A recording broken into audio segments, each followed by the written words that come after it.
स्वागत है दोस्तों। आज हम सभी हिंदी साहित्य के आदिकाल के बारे में जानेंगे। आचार्य रामचंद्र शुक्ल के अनुसार प्रवृत्ति के आधार पर इसका नाम वीरगाथा काल पड़ा। इसका समय उन्होंने संवत 1050 से 1375 बताया।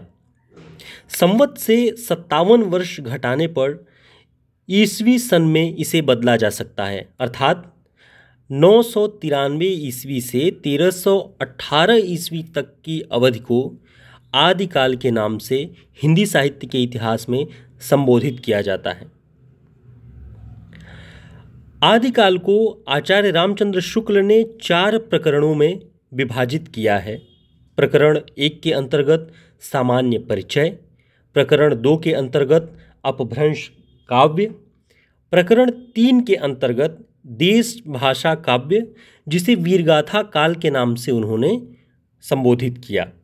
प्रकरण 4 के अंतर्गत फुटकल रचनाओं को उन्होंने संकलित किया और इनके आधार पर आदिकालीन साहित्य की प्रवृत्तियों को उन्होंने चिन्हित किया। आदिकालीन साहित्य का परिचय।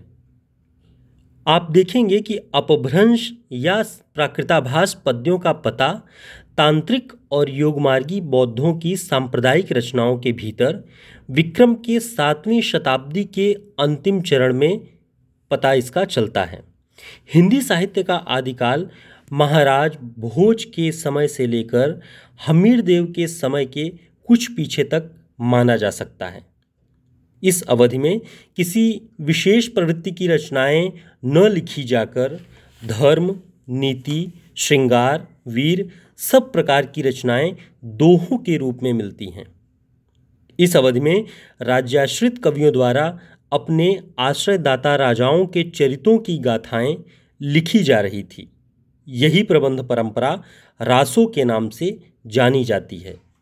इन्हीं के आधार पर इस दौर को वीरगाथा काल के नाम से आचार्य रामचंद्र शुक्ल जी ने संबोधित किया है। यह पूरे तथ्य आचार्य रामचंद्र शुक्ल के हिंदी साहित्य के इतिहास से आपके सामने प्रस्तुत किए गए हैं। उम्मीद है कि ये सभी तथ्य आपके काम आएंगे। सभी प्रतियोगी परीक्षाओं के लिए, यूजीसी नेट और जेआरएफ की परीक्षाओं के लिए काम आएंगे। तो जुड़े रहिए और चैनल को सब्सक्राइब करिए। आगे हम हिंदी साहित्य के इतिहास के महत्वपूर्ण जानकारियों के साथ आपके सम्मुख फिर होंगे। धन्यवाद।